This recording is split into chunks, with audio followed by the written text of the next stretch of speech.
real kind of exotic sounds, such as asking the timpanist to cover the drumstick with sponge so it has a more muted sound, or the violinist to play with the stick of the bow to give a unique sound quality.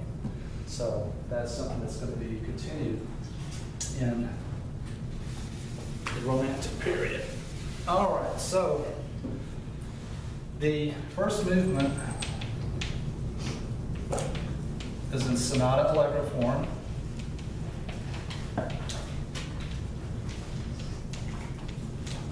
So you can put for the date of this that it was premiered in 1808. So 1804 to 1808 are when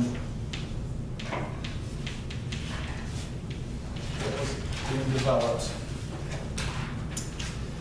And the first movement is all about this fate motive that's presented at the very beginning. So you hear this opening 4 notes, it's then sequenced down by step, and then the A theme emerges from that. There's a very quick transition. What key do you expect the movement to modulate to? We haven't done one that's in minor yet, but what's the key for the second key? E flat major. So expect it to go to relative major, and that's what it does. It goes to relative major. But when you hear the B theme, which is a lyrical contrast, so that's exactly what you expect. What you're going to hear in the lower strings is the fate motive. That's kind of an accompaniment background, but it's even present with the B theme. So let me give you a copy of this. Follow.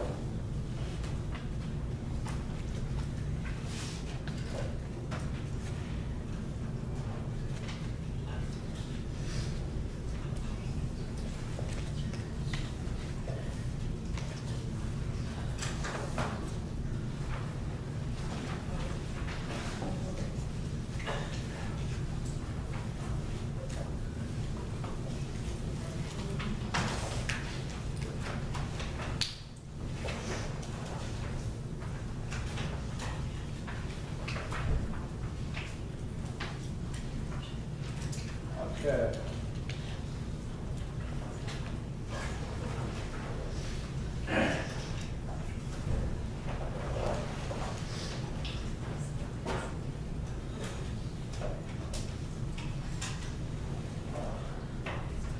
All right, if you look on the right page, there's a quick transition that occurs, and then you have the cadence that happens right at measure 58. You see you have the use of rests to articulate that. And then the fate motive sounds again in the horns. And then you have the subordinate theme that sounds in the first violin. And as that sounds on the first measure of the bottom system, you see in the cello and the basses then that fate motive rhythm. And so that's one thing about Beethoven's motivic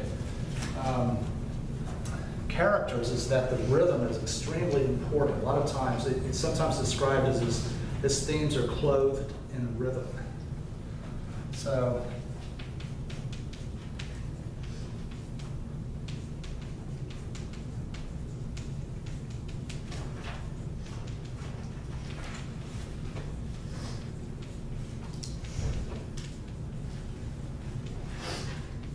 that's the aspect that Beethoven develops, is the rhythm.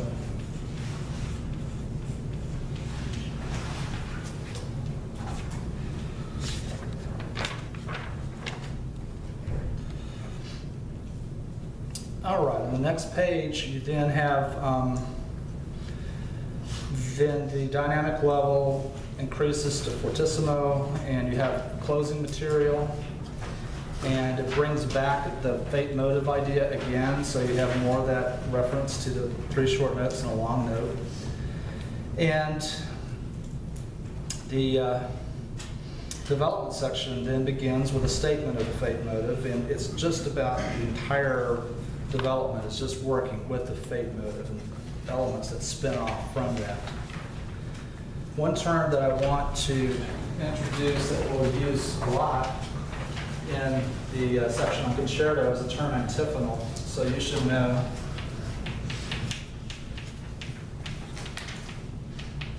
antiphonal has to do with alternating bodies of sound.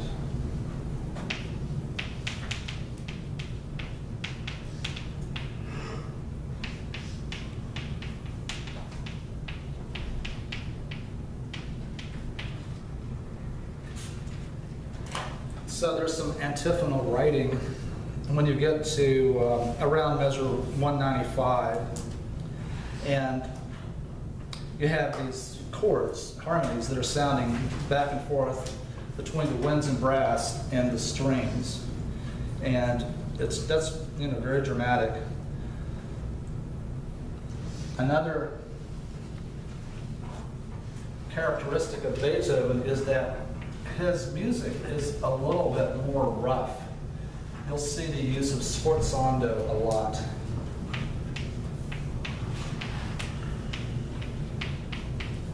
So if you had something like this and you see all these SF, that would be something that would make you think that this is possibly a Beethoven work. So compared to Mozart, whose style was much more fluent and more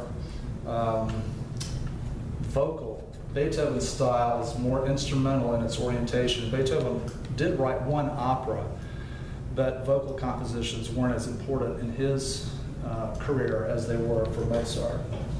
And so Haydn and Beethoven are more alike in that sense, whereas Mozart and Schubert are more vocal, more lyrical in their approach. But you have that little heavy accented sound. Another term that I want to introduce is associated with what happens in the recap. So if you turn to the next page, the recapitulation occurs in this full orchestra that's sounding this, and it's fortissimo, it's a really dramatic moment. Then it leads to the top of the next, the right side of the page there at measure 268, where it says Adagio. And there is a little recitative passage in the oboe. And so this term, recitative, you should know what that has to do with.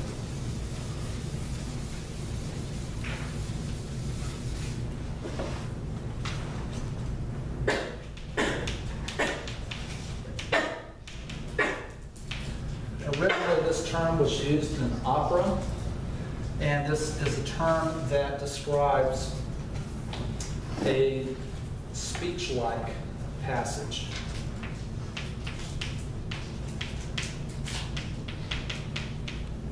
So it has a declamatory nature, character. And it's something that has very sparse accompaniment.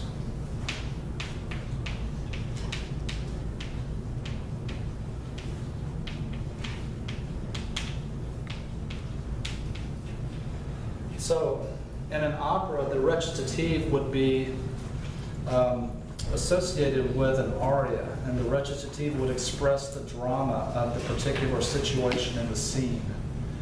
And so it was meant to be something that was clearly understood, and it was something that the character would express in this speech-like manner. And then the aria would follow, which would be the character's reflection on that action that was just expressed in the recitative. So the aria would be much more melismatic, many more notes per syllable, as compared to the recitative, which would be one note per syllable.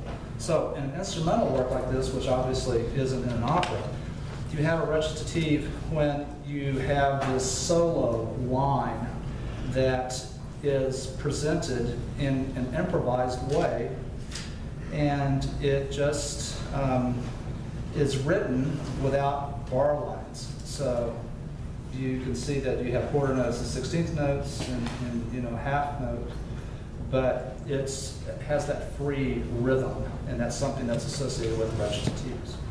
So just that solo moment, it makes it very dramatic there for an instant.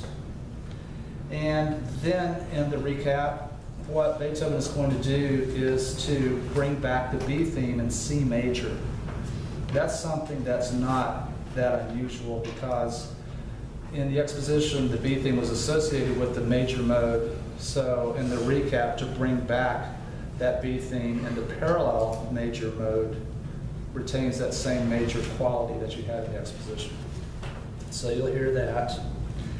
And then the coda, which is as long as any of the other sections, is just more development of the faith motive.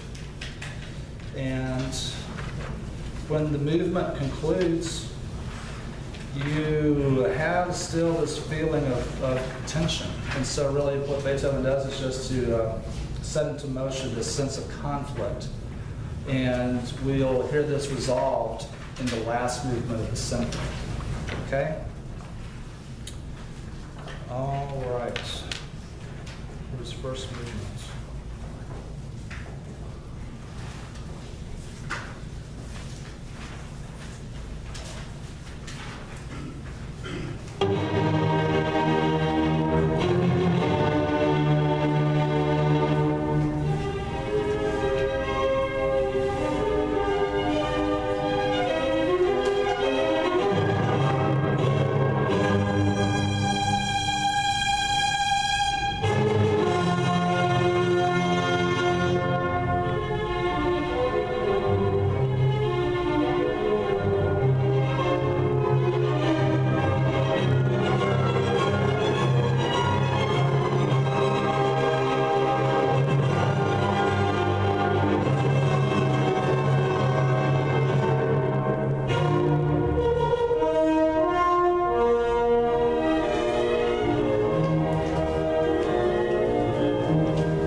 hear real clearly in that first movement that are just general characteristics for Beethoven.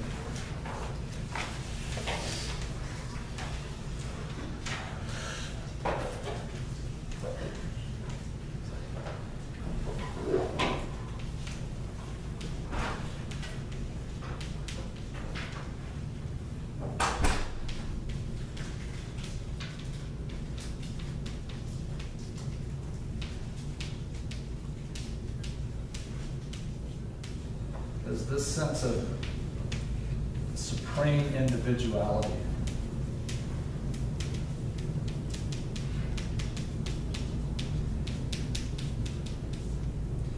So the drama of the human ego is this sense of a personal expression. And these are all going to be romantic characteristics that are going to continue as basic trends in the 19th century.